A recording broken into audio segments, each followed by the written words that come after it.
எடப்பாடி பழனிசாமி அவர்கள் போன முறை வெற்றி பெற்ற 75 தொகுதி வெற்றி பெறதே கடினமாயிரும். 5 முனை போட்டினா அப்படிதான் முடியுங்க. 5 முனை போட்டி மாதிரி தான் நான் ஆரம்பத்துல இருந்து அப்படிதாங்க ஃபீல் பண்ணிட்டு இருந்தேன். 4 முனை இல்லைங்க 5 முனை. என்ன காரணம்னா 4 இடத்துல இடம் கிடைக்காதவங்க என்ன அரசியலை விட்டு வெளியிலேயே போக முடியும். இப்ப இங்க வெற்றிக்கு தோல்விக்குமான வித்தியாசம் சொற்பம். அதிகபட்சமா 4% தாங்க வரும். 1%ல இருந்து 4% தான் வின்னருக்கும் ரன்னருக்குமான வித்தியாசம். அப்போ 4% வித்தியாசங்கிறது ரொம்ப பெரிய வித்தியாசம். மொத்தத்துல 5% வித்தியாசம் வந்தா திமுக 200 சீட் ஜெயிச்சிருங்க. எடப்பாடி பழனிசாமி தன்னிகரற்ற தலைவர்னா யாரோட கூட்டணி கிடையாதுன்னு அப்ப சொல்லணும். எந்த ஆதரவையும் இழக்காமல் இருப்பதுதாங்க வெற்றிக்கான சூத்திரம். எதிர்ப்பவனை எல்லாம் நீங்க நீக்கிறதுன்னு முடிவு பண்ணீங்கன்னா கடைசியில நீங்கள் மக்கள் மனதிலிருந்து நீக்கப்படும். அதிமுக பிஜேபி கூட்டணிக்கு விஜய் போகவே மாட்டாருங்க. 234 தொகுதியிலும் கேண்டிடேட் எல்லாம் போடலாம், விஜயும் எடுக்கலாம். 234 தொகுதியிலும் எடுக்கலாம். நாங்க 4% வாங்கினா அவர் 15% வாங்கலாம், இல்லைன்னா 10% வாங்கலாம். ஆனா வெற்றி பெற முடியாது.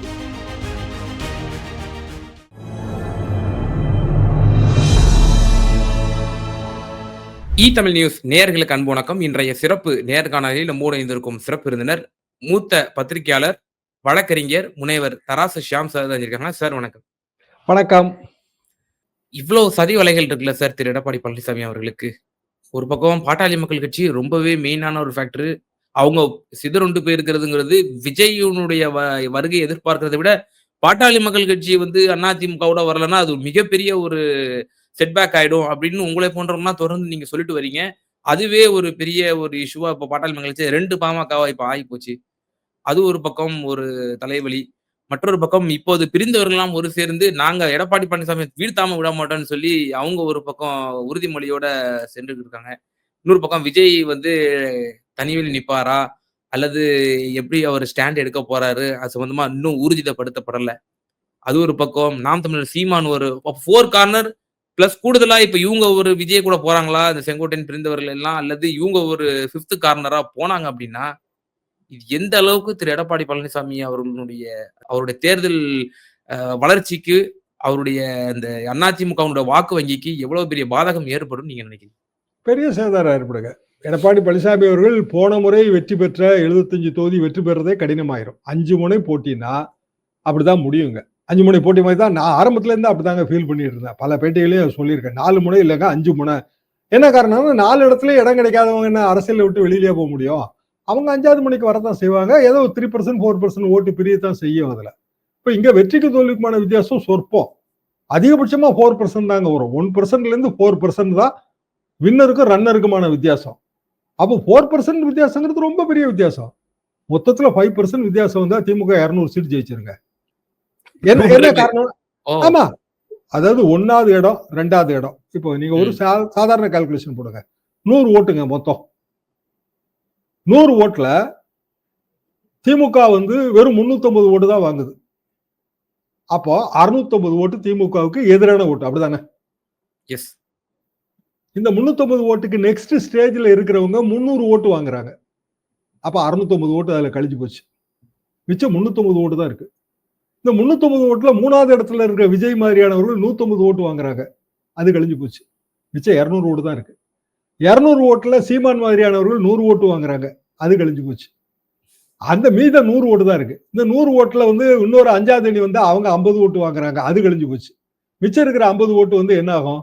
மிச்சம் இருக்கிற 50 ஓட்டு சுயேட்சைகள் பிரிச்சிருவாங்க. அதாவது 350 ஓட்டை வச்சு 2வது அணிக்கும் முதல் அணிக்கும் ரன்னருக்கும் வின்னருக்கும் இடையிலான வித்தியாசம் 5% வந்தா தியரிட்டிக்கலி ஸ்பீக்கிங் 234 தொகுதியும் ஜெயிக்கணும். தியரிட்டிக்கலி. ஓகே. ஆனா தியரிட்டிக்கலி அப்படி வராது. என்ன காரணம்னா தொகுதிகள்ல கேண்டிடேட் மெரிட் இருக்கும். அந்த கேண்டிடேட் மெரிட்டுக்கு ஒரு ஓட்டு உண்டுங்க. அது நம்ம கால்குலேஷன்லயே பொருந்தியே வராது. ஒவ்வொரு ஊர்லயும் ஒரு கேண்டிடேட் இவருக்கு ஓட்டு போட்டா நல்லதுங்கன்னு ஜனங்க நினைப்பாங்க. இதுக்கு எக்ஸாம்பிளா நம்ம லாஸ்ட் டைம் நாடாளுமன்றத்துல கோவை தொகுதியை சுட்டி காட்டுவாங்க. அண்ணாமலை அவர்கள் 4 lakhs ஓட்ஸ் கிராஸ் பண்ணிருப்பாரு. திமுக 5.5 lakh வாங்கிருந்துச்சு. ஏடிஎம்கே ஒரு 1.5 lakh வாங்கிருந்துச்சு. சோ ஏடிஎம்கேவும் அண்ணாமலை ஓட்டை நம்ம கூட்டணும் அப்படின்னா திமுகவோட 1.5 லட்சம் ஓட்டு கூட வந்திருக்கும் அப்படின்னு கூட. இல்ல, நீங்க நார்வேல இப்போ எம்ஆர் காந்தி இருக்காருங்க. அவரு தனிப்பட்ட முறையில் அந்த தொகுதியில அவருக்கு பெரிய செல்வாக்கு இருக்கு. பிஜேபி அவர் மீண்டும் நிறுத்தப்பட்டால் மீண்டும் ஜெயிப்பதற்கான வாய்ப்பு இருக்குங்க. இப்படி ஒவ்வொரு தொகுதியிலும் இருப்பாங்க. அதை வந்து அந்த மைக்ரோ கால்குலேஷனை நம்ம வந்து போட முடியாது. அப்ப அதுல வந்து ஒரு 30 தொகுதியோ 40 தொகுதியோ போகத்தான் செய்யும். அப்போ 5% டிஃபரன்ஸ் இருந்ததுன்னா வின்னர் வந்து டேக்ஸ் ஆல். ஏன்னா நம்மளோட சிஸ்டம் அப்படிதாங்க. நம்மளோட பிரதிநிதித்துவ ஜனநாயக முறையில ப்ரொபோர்ஷனல் ரெப்ரசன்டேஷன் இல்லைங்கிறதுனால வின்னர் டேக்ஸ் ஆல், ரன்னர் வந்து லூசஸ் எவ்ரிதிங். நீங்க எத்தனையோ இதுல பார்க்கலாங்க. நான் 71 எங்க தேர்தல் பெரிய அளவுக்கு காமராஜர் ராஜாஜி கூட்டணிங்க, பெரிய அளவுக்கு பிரம்மாண்டமான இது. சிவாஜி வந்து அதுக்கு ஆதரவு, கூட்டம் கூட்டமா பேசுறோம். ரொம்ப ரொம்ப சின்ன டிஃபரன்ஸுங்க. 200 சொச்சம் தொகுதி திமுக கூட்டணி ஜெயிச்சது. வெறும் 15 தொகுதி தாங்க கிடைச்சது காமராஜர் தலைமையிலான கூட்டணிக்கு. என்னன்னா நம்மளோட சிஸ்டமே அப்படியான சிஸ்டம். இது வந்து இதோட ப்ராப்ளம் அது. அப்போ இதை வந்து உணர்ந்து நடக்கிற தலைவர்கள் சின்ன சின்ன ஆதரவு கூட நம்ம இழந்துடக்கூடாதுங்கிறதுக்காக கேர்ஃபுல்லா இருப்பாங்க. கடைசி நேரத்தில் பாருங்களேன், லெட்டர் பேர்டு பார்ட்டியெல்லாம் கூப்பிட்டு கலைஞர் பேசுவாரு, எம்ஜிஆர் பேசுவாரு. என்னன்னா அவன்கிட்ட இருக்கிறது ஒரு 200 ஓட்டு தான் இருக்கும். 200 ஓட்டை நம்ம விட்டுறக்கூடாது. அதிகபட்சமா நம்ம வீட்டுக்கு கூப்பிட்டு அவனுக்கு டிஃபன் காஃபி கொடுத்து உபசரிச்சானாலே அவன் மகிழ்ச்சியா இருக்கான். சீட்டே கொடுக்கணும். கலைஞர் இதயத்துல சீட்டு கொடுப்பாரு. கடைசியில இதயத்துல கொடுத்துட வேண்டியதானே. 234 தொகுதியில எப்படிங்க கொடுக்க முடியும்?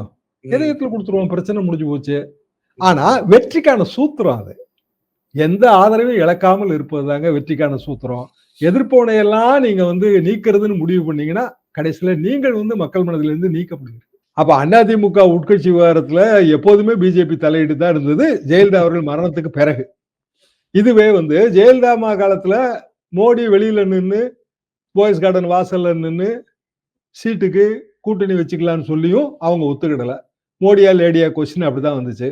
2014 தண்டனை, பெரிய பிரச்சனை. அதுக்கு பிறகு 2016லயே அவங்க இந்த கூட்டணிக்கு ஒத்துக்கிடலையே.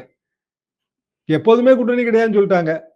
அப்படின்னா எடப்பாடி பழனிசாமி தன்னிகரற்ற தலைவர்னா யாரோடையும் கூட்டணி கிடையாது தானே அப்ப சொல்லணும். ஜெயலலிதா சொன்னாங்கல்ல, யாரோடையும் கூட்டணி கிடையாதுங்க, வேணா எங்களோட வாங்க, இரட்டை இலை சின்னத்துல நில்லுங்க. இவ்வளவுதானே பாயிண்ட். 2016 பாயிண்ட்.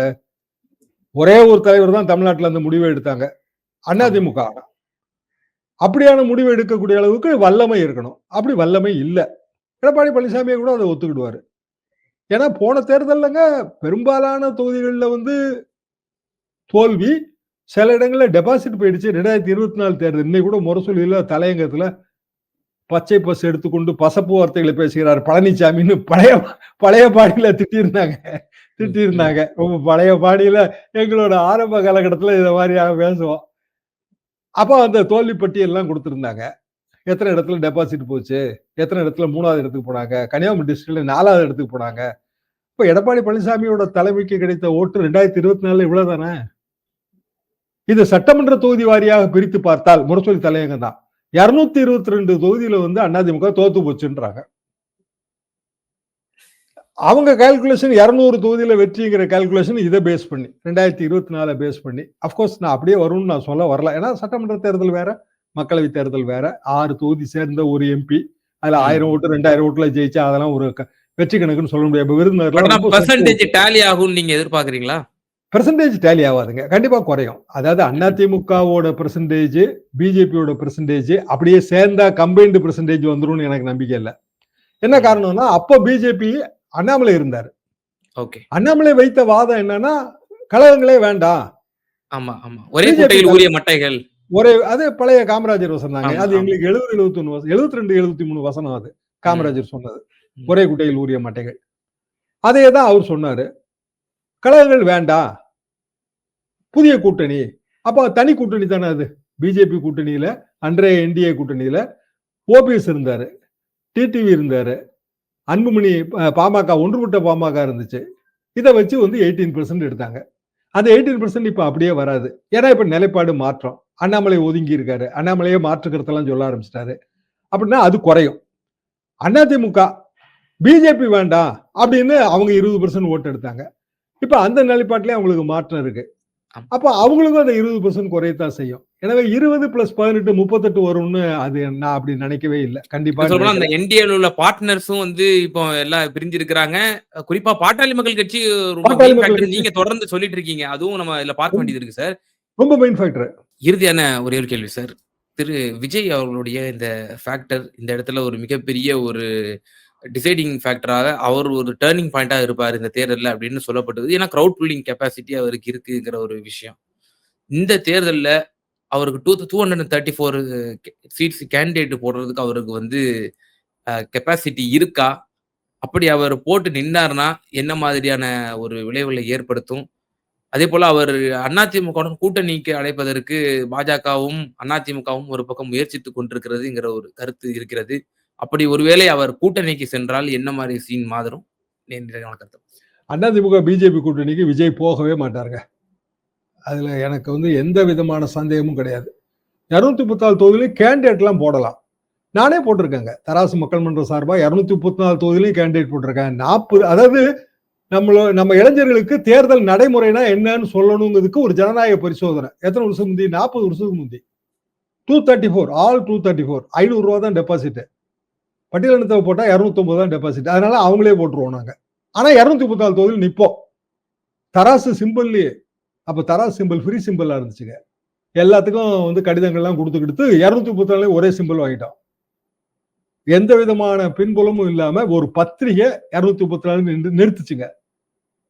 அப் டு 4% எங்களுக்கு வாக்கு கிடைச்சது. சில தொகுதியில 2%, மொத்தத்துல பாத்தீங்கன்னா 4%. எவ்வளவு பெரிய வாக்கு வங்கி. அதனால எந்த பயனும் கிடையாது. யாரையும் தோக்கடிக்கலாம் முடியாது. அத நம்ம கருத்துக்களை சொல்லிட்டே போலாம். ஒண்ணு, தேர்தல் நடைமுறை சம்பந்தமான அதிகாரிகள் கூட்டத்துல போய் கண்ணாபின்னான்னு கேள்வி கேட்கலாம். அது ஒரு அட்வான்டேஜ். பயப்படுவாங்க அதிகாரிகள். ஏன்னா எஸ்டாப்ளிஷ்டு பார்ட்டிக்காரன் கேள்வி கேட்க மாட்டான். நாளைக்கு அந்த அதிகாரிகிட்ட போய் வேலை வாங்க வேண்டியது வரும்.